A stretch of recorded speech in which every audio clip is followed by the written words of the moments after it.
So in our last lecture we looked at the concept of a dense set, and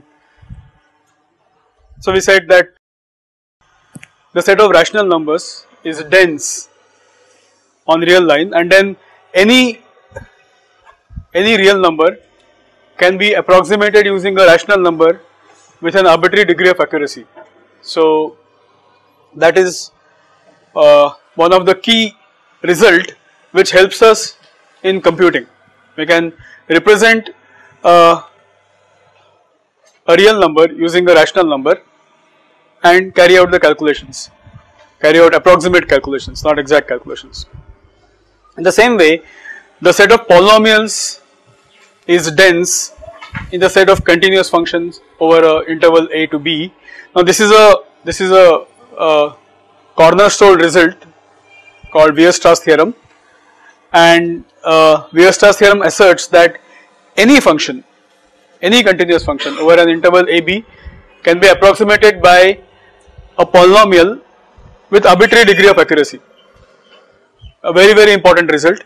Now as I explained in my last lecture, this is an existence result. It just guarantees that there exists a polynomial which is a very good approximation of a given continuous function. It does not tell you how to construct this approximation, okay. So it is an existence result, does not tell you how to construct approximations, but this basic idea that a continuous function can be approximated by a polynomial function forms the foundation of many of the numerical methods. Well, where is it used for? It is used for transforming the problem into a computable form. So polynomial approximations are going to be our polynomial approximations are going to be the core of next few lectures. We are going to look at different ways of doing polynomial approximations. The first one is Taylor series approximation. The second one we will look at interpolation. Well, and the third one is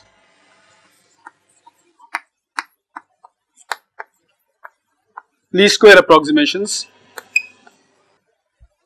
Well, by and large we'll stick to polynomial approximations, but we will also look at function approximations in between and so on.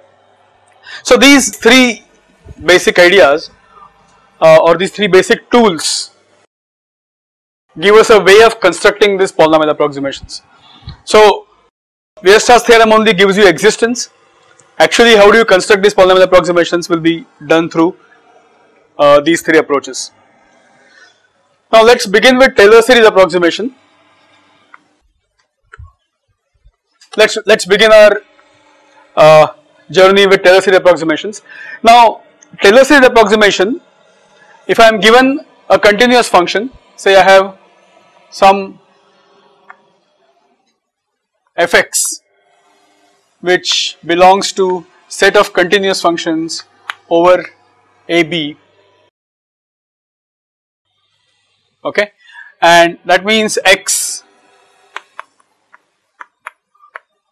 is the independent variable which varies between a and b, okay. Now Taylor series approximation allows me to construct a polynomial approximation with certain nice properties. Now what is this nice property? Let's say this Pn x is the local approximation with alpha 0 plus alpha 1 x minus x bar plus alpha 2 x minus x bar square up to alpha n. Well, it is not we cannot just look at the functions. When you are doing Taylor series approximations, you cannot just talk about continuous functions, you need something more, you need differentiability, okay. So we have to look at functions which are not just once differentiable, which are n plus 1 times differentiable. So actually I have to work with a space, not C, I have to work with Cn plus 1. I have to work with Cn plus 1 AB, which means set of functions which are n plus 1 times differentiable over interval AB. Okay, and x bar is some point that belongs to interval AB. X bar is some point. So in neighborhood of a point x bar that belongs to AB, okay, we want to construct an approximation, a polynomial approximation, which is for f. Okay, now what is the characteristic of this approximation? The characteristic of this approximation is that the derivatives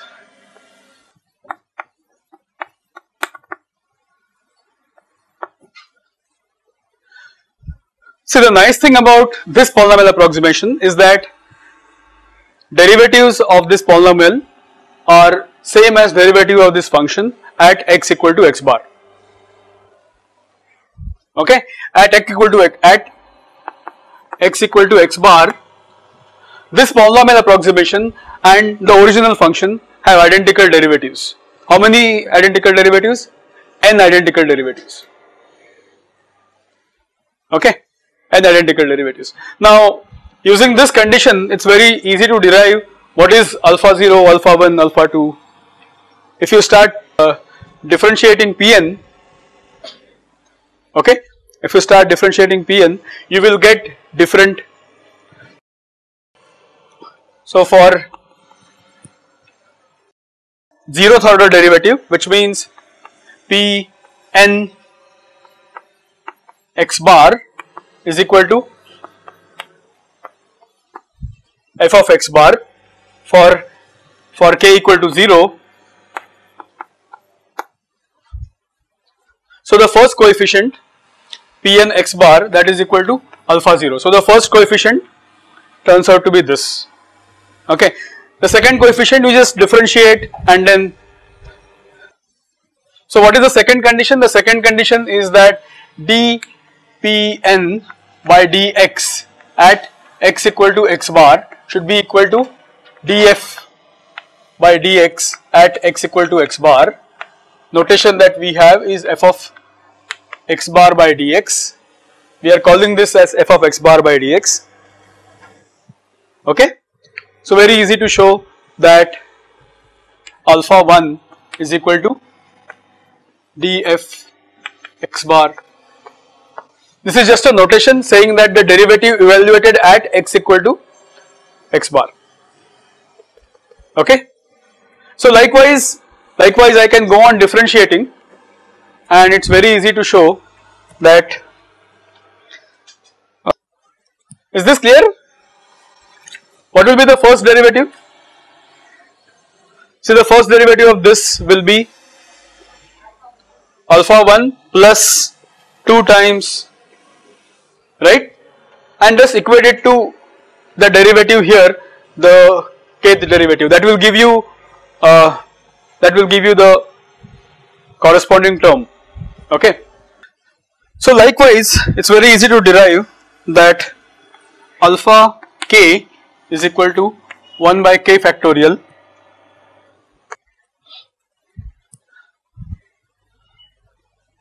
Okay, it's very easy to derive this. I leave the derivation to you. It's very easy. You just go on differentiating, substitute x equal to x bar, okay, and equate right hand side equal to left hand side. You have imposed the condition that we have the derivatives of the polynomial approximation and derivatives of the original function should be identical. If you just impose that condition, okay, very simple way to derive, very simple derivation to arrive at this general condition, that for this particular polynomial any kth coefficient is actually given by 1 by k factorial dfk by dxk, so that is kth derivative of f at x equal to x bar. Okay, so I can express a given polynomial in terms of a given function in terms of a polynomial, okay, whose coefficients are local derivatives. Coefficients are local derivatives. So this polynomial, it turns out to be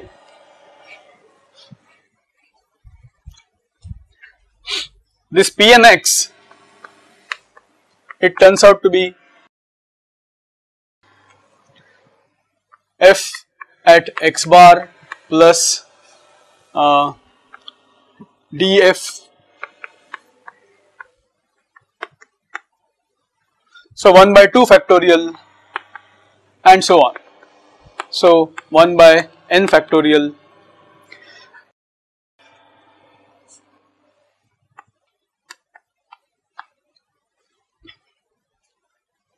Okay. So this you can prove very easily. If you just equate the derivatives, if you impose the condition that the derivative of the approximation and derivative of the function at x equal to x bar should be identical, you will get this. Yeah. Yeah, good question. She is asking why should it be n plus 1 times differentiable. I have to now write f of x in terms of two components. Okay. So Taylor's theorem actually allows me to do two things. One is it quantifies this polynomial, it allows me to construct this polynomial locally, and then it also allows me to talk about the error, the residual. Okay. So we are now going to say that actually f of x, so let us define this Rn, which is, let me define a residual. This Rn is a notation. Okay, let me define a residual which is function of x bar and x minus x bar, okay, which is difference between f of x, original function, and the approximation. Okay. Now what Taylor's theorem tells you is, so according to Taylor theorem, Rn 1 upon n plus 1 factorial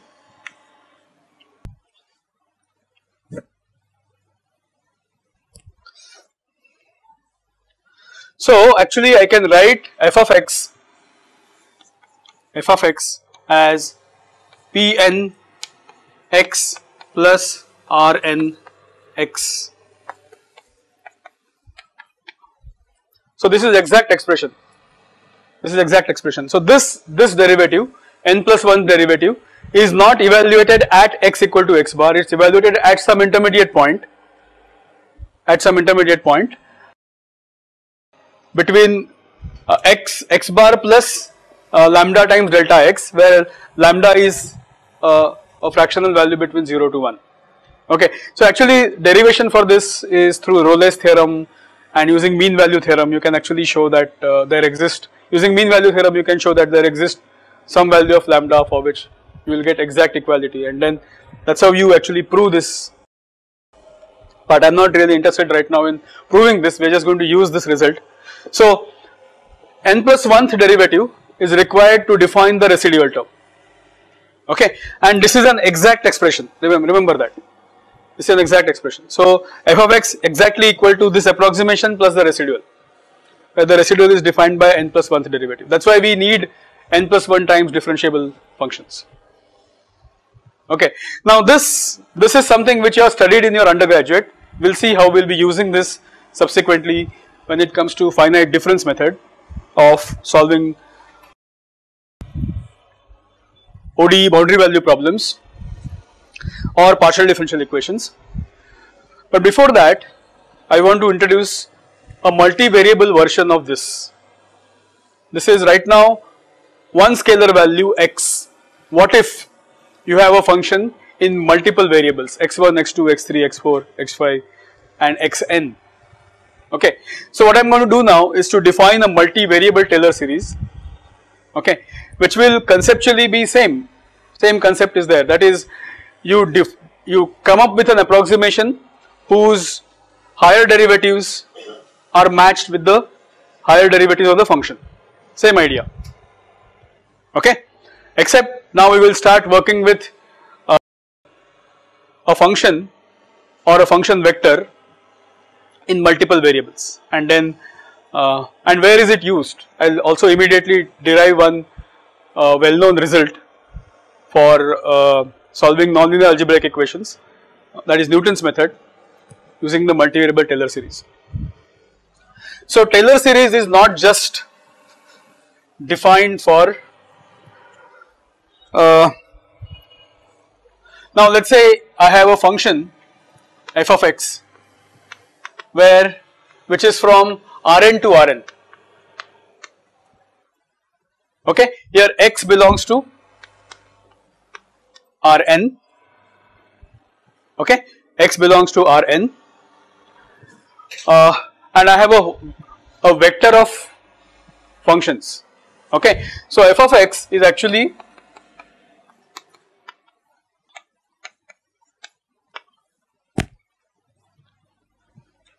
okay, it's a this f small f is a scalar function from n to 1, and then this is a vector of function. So there are n such functions,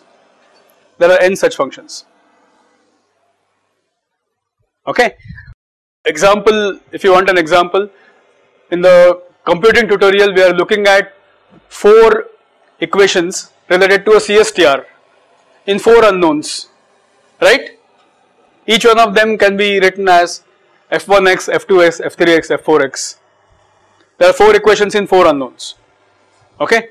In general, if you are trying to solve energy and material balance that is associated with some section of a chemical plant, you will get 1000 equations in 1000 unknowns, okay. So you will have a vector of functions. Now can I extend the ideas of Taylor series approximation to these kind of function vectors, okay. So that is going to be critical for us in this course. Well, typically we use first or at the most we use second derivatives, we do not really get into higher derivatives, but first and second derivatives of these function vectors, they prove to be very useful in developing a lot of methods, okay. So what I am going to say now here is that just like the scalar case, I can write f of x as Pnx plus Rnx.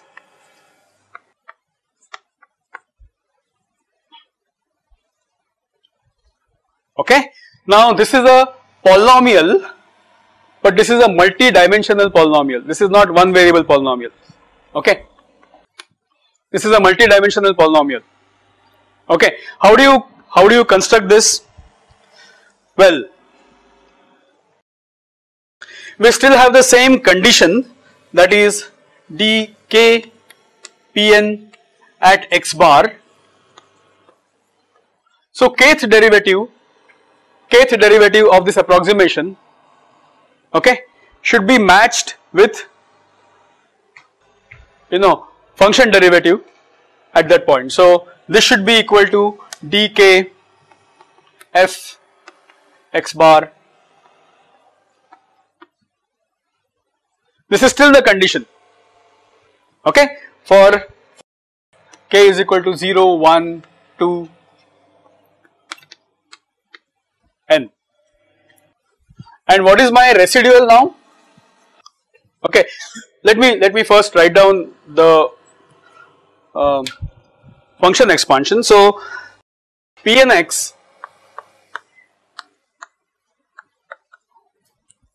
if I actually do a derivation here of matching the derivatives and then finding out the coefficients of Pn, I am just writing the final result because intermediate steps are very straightforward, would be f of x bar plus, so this is the first coefficient of my polynomial, okay. Second coefficient is dou f by dou x, well, computed at x bar, okay. Now remember, f of x is a vector, okay. What will be dou f by dou x? It will be a matrix, this will be a n cross n matrix evaluated at a particular point. So this is a constant matrix, Once you evaluate it at particular point, it's a constant matrix. Okay. So this into x minus x bar. So this is a n cross 1 vector. Okay. Then, well, the next term would be 1 by 2 factorial dou 2f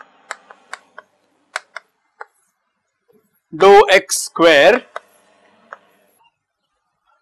Well, I am writing it in a little different way because this is a tensor. This is a tensor. This will be an n cross n. This will be n cross n cross n.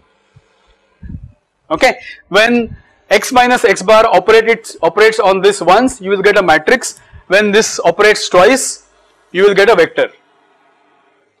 Okay. So this is sometimes in maths it's called as a bilinear matrix. It's called bilinear matrix, but this is a tensor.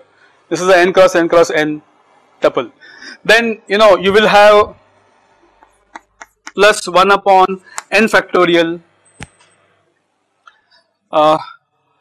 dou n f x bar by dou x n.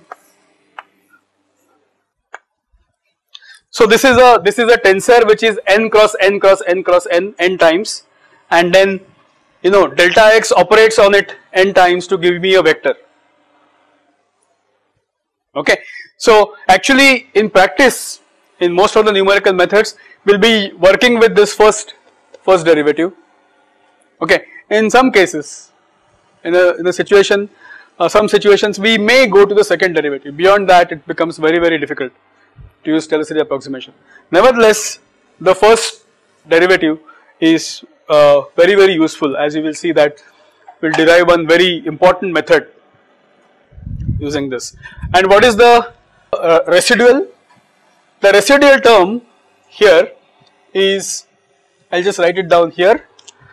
The residual here is 1 upon n plus 1 factorial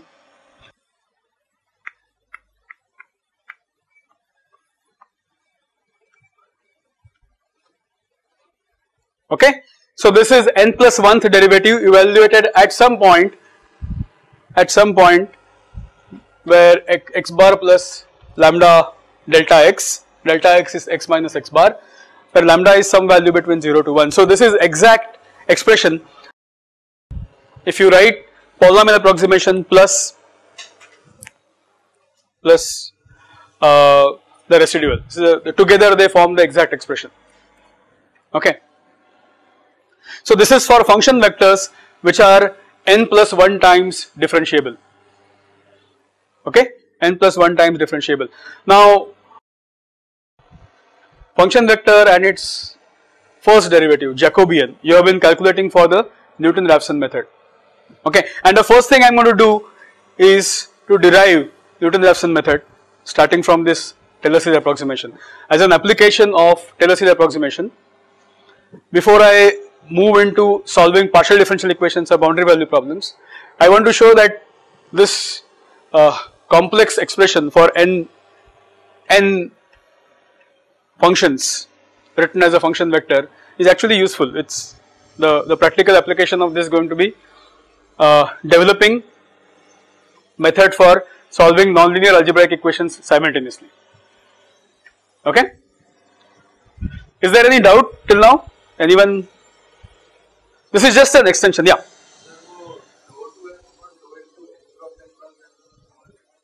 Yeah, see, because dou f by dou x, let's take an example. No, let's take a simple example. So, okay, I have given one example here. My f of x is, let's say, x1 square plus x2 square minus 2 x1 x2, and my second example is, my second function is x1 x2 e to the power minus x1 plus x2. This is my function vector. It's a function of two variables. It's a function of two variables. So it's a function vector of two variables. This is the first function, this is the second function. Okay, what will be the Jacobian? So what is dou f by dou x?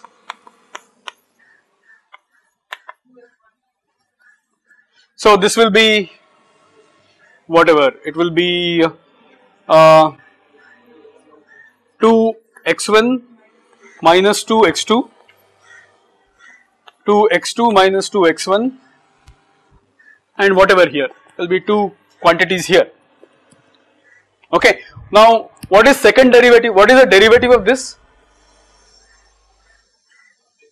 I have to differentiate four entities.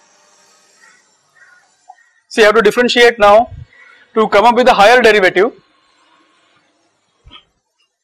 Yeah, this will be something, this will be what? This will be x2 e to the power minus x1 plus x2 plus something, right? Plus there will be some term here likewise. Okay, now I want to differentiate this once more. What will I get? So this is a matrix differentiated with respect to a vector. Okay, so dou by dou x of dou f by dou x, this will give me, so this is a n cross n, this is a vector which is n cross 1. So if I differentiate this, I will get n cross n cross n, right? I mean, simplest thing is dou f by dou x, so I can write, see dou f by dou x and dou by dou x1 of this will give me one matrix, and then dou by dou x2 of dou f by dou x will give me another matrix. So it will be n cross 2 cross 2 cross 2, right, and so on. So you go to the third derivative, it will be n cross n cross n cross n. Okay, so it will just go on.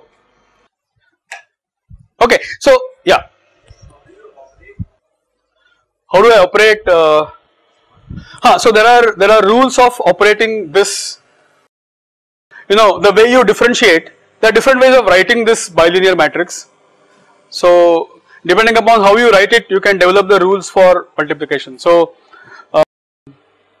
well, I can tell you a reference for where this is done if you want, if you are interested, but during the course we are not going to require these second derivatives, but you need them if you want to develop some advanced methods.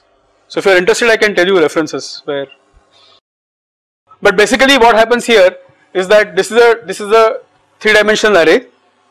Okay, once you operate x minus x bar on it, you will get a matrix. You operate x minus x bar on that matrix, you will get a vector. See, because ultimately you should get a vector here. This is a function vector. So multiplication of this should give me a vector. Okay. Yeah, you can decide some way of writing, I can write this as n cross n matrix, then n cross n matrix like this. I can, if I want to, I can partition it into, actually, but it will not be even if it looks like a matrix, it is not a matrix, because there are partitions. This is like a 3D array.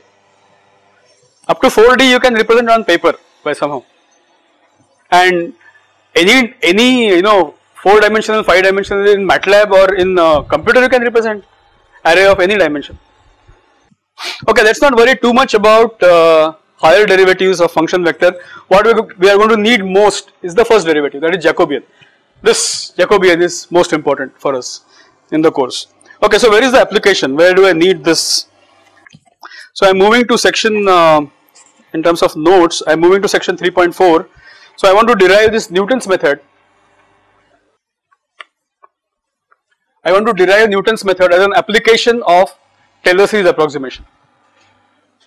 Okay, I want to derive Newton's method as application of Taylor series approximation. Now let's look at this problem. Let's look at this problem. F of x. There are two functions in this function vector. Okay, let's say I want to solve for this equal to 0. I want to solve this equal to 0 and this equal to 0. I want to simultaneously solve these two equations. Okay, you will get umpteen number of situations where you have to solve n nonlinear equations in n variables simultaneously and get a solution. Now, if you have done the computing assignment, the demo, the first demo, okay, you would have noticed that there are two equations. Okay, what do you mean by there are two equations? And so if I draw a graph of these two equations in xy x2 plane, we want to find out the points where these two these two graphs intersect. Okay, when it is line, if these two were linear equations, if these two were lines and in two dimensions they meet only in one point, if at all they meet, or they could be parallel. There are two scenarios. Okay, but for a nonlinear equation, it is not like that. Nonlinear equation, it could meet at multiple points. So there could be multiple solutions for this particular problem. Okay, there is no unique solution when it comes to solving nonlinear algebraic equations simultaneously. We want to develop a numerical method to reach a solution, and I am going to use the idea of Taylor series approximation to arrive at this method. Okay. So now my problem is that I want to solve for f of x, f I x is equal to 0, I is equal to 1 to n. Simplest example I have shown is here. So I want to solve for an x belongs to Rn. Okay, or in other words, I want to solve for f1x, f2x is equal to 0, 0. I want to solve this problem. I want to solve n nonlinear algebraic equations which are coupled. I want to solve them simultaneously. Okay. Now, how am I going to use Taylor series approximation? Now, what we know from Taylor's theorem for the multivariable case,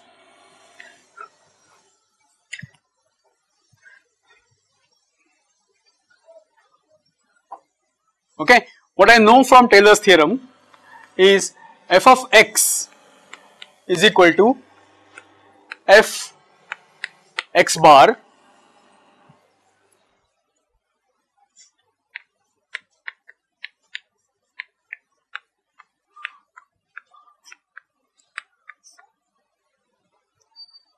what I know from Taylor's theorem is I can expand f of x in neighborhood of some x equal to x bar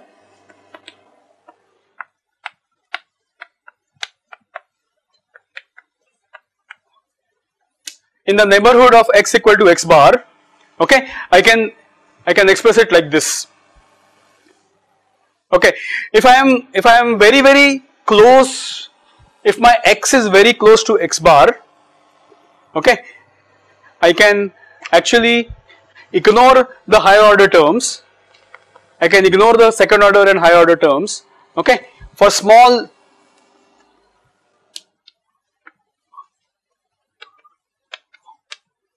now what is small here is in quotes. I am not going to precisely define what is small here. If x minus x bar is small, I can write f x is equal to f x bar plus dou f by dou x at x equal to x bar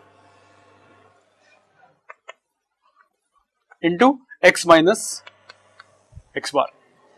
Everyone with me on this? This is an approximation, this is not equal to.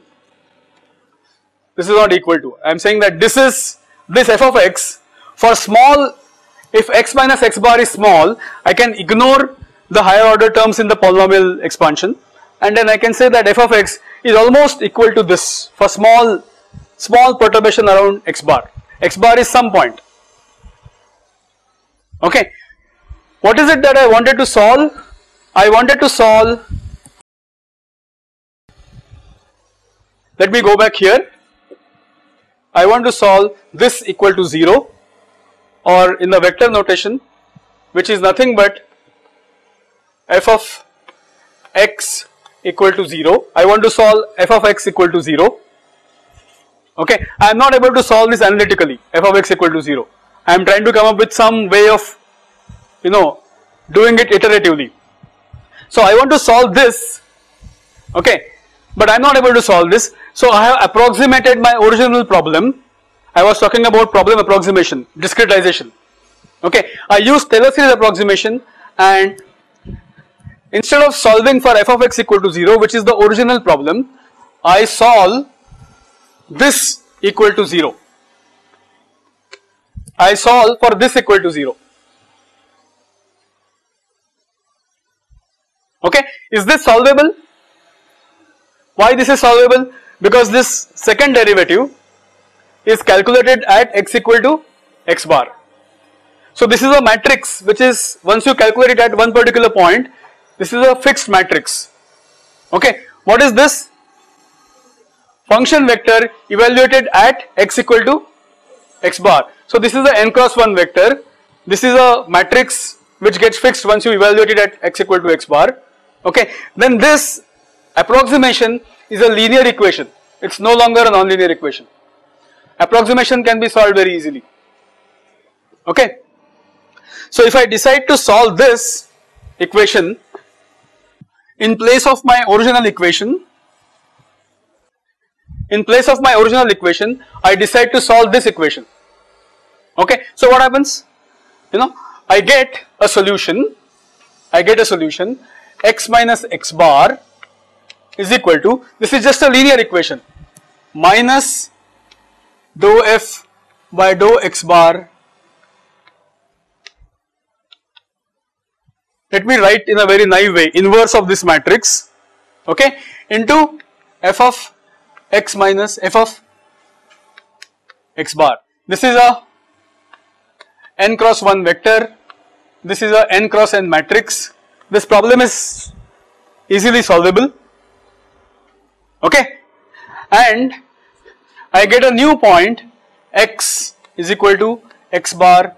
So let me call this quantity as delta x, then I can write x is equal to x bar plus delta x. Okay, if it will rarely happen that this new x which you get here, you started from x bar, what you have done is like this. Let's try to understand. I took a point x bar. Let's say this is my guess solution. Okay, this is my guess solution. I don't know what is the exact solution. I am guessing a solution. I am calling it x bar. Hopefully this is close to the true solution. Okay, I should give a good guess when I give a guess here. So my x bar is a good guess. Okay, my x bar is a good guess. So then around x bar I linearized my original equation. I approximated as a linear equation, okay, or a first order polynomial in n dimensions, to be very precise, a first order polynomial in n dimensions. We have ignored square terms, cubic terms, all nth order terms. We just concentrated on the first derivative. Okay, instead of solving the original problem, we solved this simplified problem. Okay, and then this gave me a possible solution x, which is this. Okay, so I use this idea to come up with iterative scheme, okay, which is Newton's method, or sometimes called Newton-Raphson method. So Newton's method is basically now these two steps. How do I use it to come up with an iteration scheme? Let my x0 denote initial guess solution, and then I am going to use Newton's step to come up with a iteration scheme which is like this. I will call this as delta xk is equal to minus dou f by dou x inverse f of xk, xk plus 1 is equal to xk plus delta xk. My raw Newton scheme is simply correction. How was the correction obtained? Using linearization. Using linearization in the neighborhood of which point? The previous point. Okay, I start with a guess x0. I linearize my nonlinear equations locally, solve the linearized problem, get delta xk. Okay, and then this delta xk is used to create the new guess. Okay, from x0 I will get x1. See, x0 plus delta x0 will give me x1. Okay, then I use x1, do the same thing, I get x2, I get x3, I get x4. So I get a sequence of vectors. I get a sequence of vectors. So there are multiple things being discussed here. First, original problem is being approximated or is being discretized using Taylor series approximation. We are not able to solve the original problem exactly. We are simplifying and solving a simplified problem. Understand this. Okay. What we know very well is how to do Ax equal to B. Actually, this is nothing but Ax equal to B. Okay. Actually, maybe I should write this not as an inverse. I should write this problem as dou f by dou xk delta xk is equal to minus f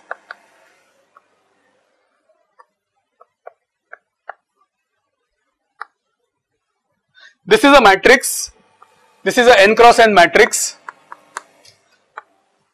this is a n cross 1 vector, this is a n cross 1 vector, this is nothing but A x equal to B.